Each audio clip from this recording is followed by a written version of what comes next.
আমি একটা কাজুলি মাছ নিয়েছি। এটাকে কাজুলিও বলে, আমরা আবার বাঁশপাতা মাছও বলি। আর এটা বেগুন দিয়ে হবে, আর শশা হবে, শশার তরকারি ভীষণ ভালো হয়, কোনো দিন করে খাবেন। চিংড়ি মাছ দিয়ে হবে।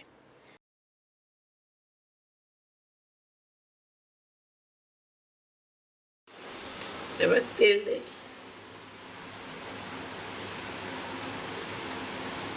নুন হলুদ দিয়ে মাখিয়ে নিলাম মাছটা। এবার এই মাছ ভাজে না, অনেকে কাঁচাও করে, কিন্তু আমি অল্প একটু হালকা করে ভেজে নেব।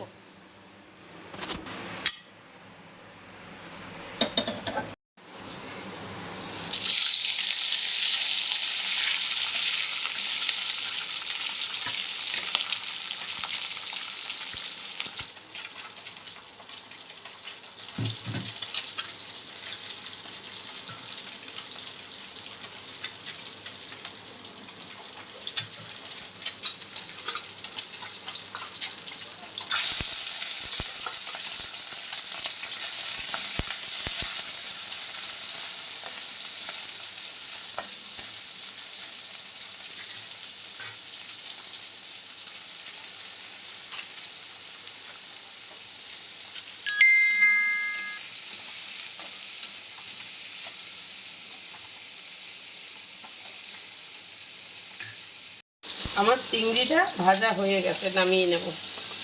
এটা শশার তরকারিটা করবো, তার জন্য চিংড়ি মাছ দিয়ে শশার তরকারি। আমি এটা এমনি নর্মাল বসাবো। শশায় নিজস্ব জল আছে, জল দেব না, জলটা দেব না, জল বেরোবে। দেখুন কীভাবে রান্না করি।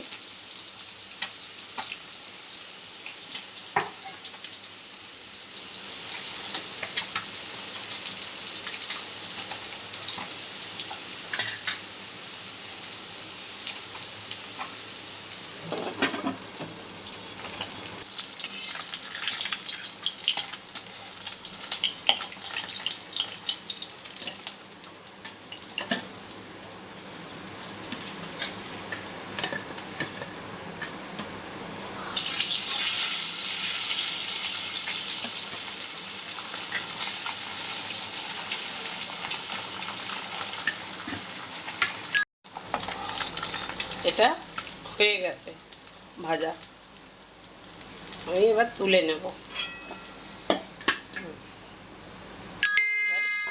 এই বেগুনটা ভেজে নিচ্ছি।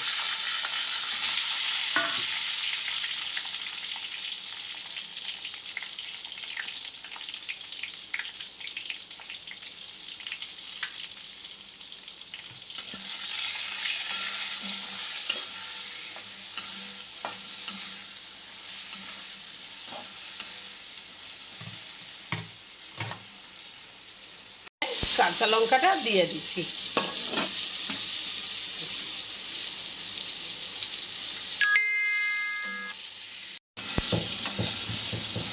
আর বেগুনটা ভাজা হয়ে গেছে, এবার তুলে নেব।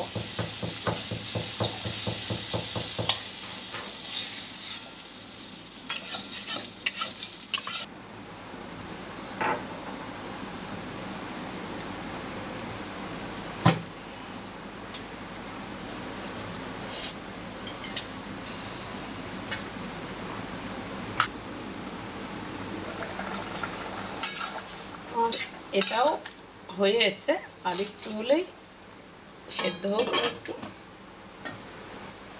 আমি এটায় কালো জিরা ফোড়ন দেব,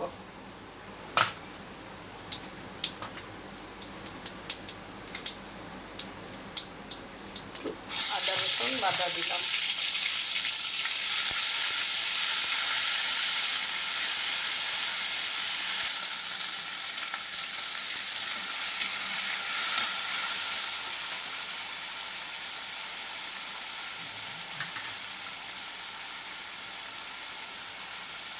জিরে ধনে দিলাম,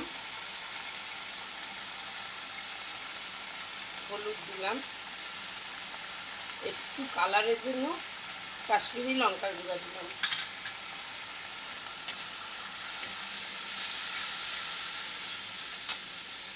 আর কাঁচা লঙ্কা দিলাম।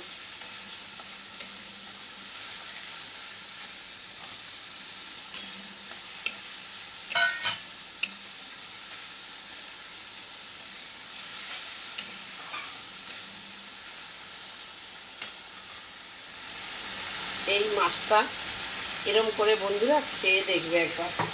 আমি নুনটা কম দিলাম, মাছে বেগুনে দিয়ে দিয়েছি তো, একবার করে খাবেন দেখবেন। মশলাটা কষানো হয়ে গেছে, একদম তেল ছেড়ে দিয়েছে। এবার আমি অল্প করে জল দিয়ে দেবো।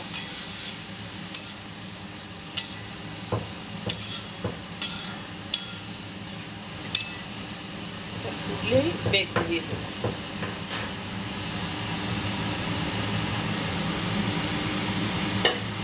ফুটে গেছে, এবার বেগুনটাকে দিয়ে দেবো। এবার মাছ দিয়ে নামিয়ে দেবো। আসলে বন্ধুরা শশার তরকারি তো, এতে তেল দেয় না, কিন্তু সামান্য একটু তেল দিতে হয়, কারণ এই তরকারিতে কোনো মশলাই পড়ে না। আমি যেভাবে করছি এইভাবে করে খেয়ে দেখবেন, একদম মুখে লেগে থাকবে। লঙ্কা, সাদা জিরা ফোড়নে দিলাম।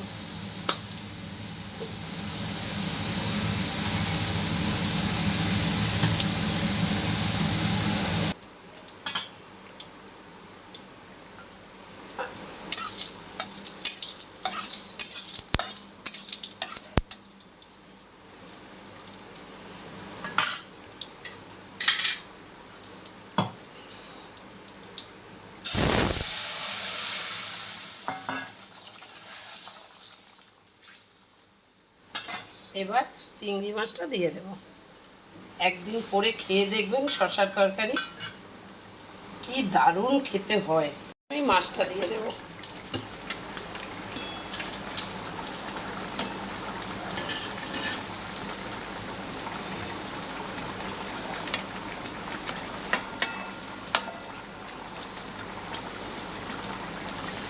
নামিয়ে দেব।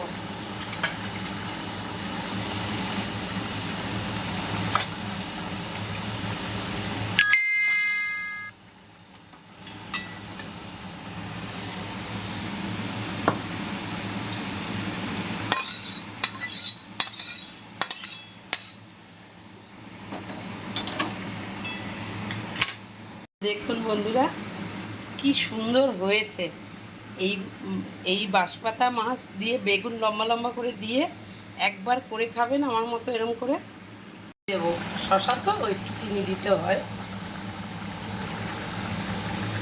আর এটা দেব, দিয়ে আমি নামিয়ে দেবো ধনে পাতাটা দিয়ে।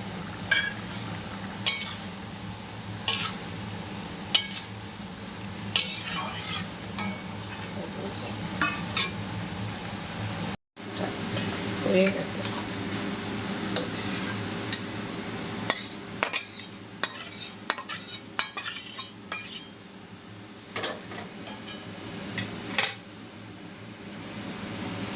দেখুন চিংড়ি মাছ দিয়ে শশা, শুধু কাঁচা লঙ্কা আর এই দিয়ে, এটা খেতে যে কি ভালো আপনি বিশ্বাস করবেন না। এটা মশলা তেল কখনোই দেবেন না বেশি, আমি তো মশলা দিয়েই না, এক ফোঁটা তেল দিয়ে শুধু রান্না করি। এটা আপনার ভীষণ ভালো তরকারি।